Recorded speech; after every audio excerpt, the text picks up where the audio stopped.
As Christmas draws near, let us pray for our Christmas blessings.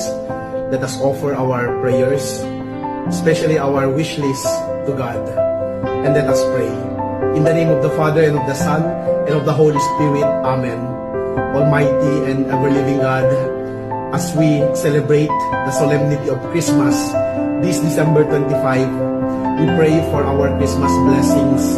Lord, bless us, bless our relationship, bless our families and loved ones, bless our prayers. May you always inspire us, especially this Christmas, that we may always bring joy to our families, loved ones, and friends.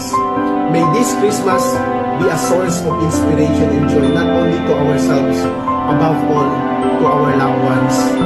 Lord, we thank you for the gift of baby Jesus in our life. Lord, thank you for the gift of salvation.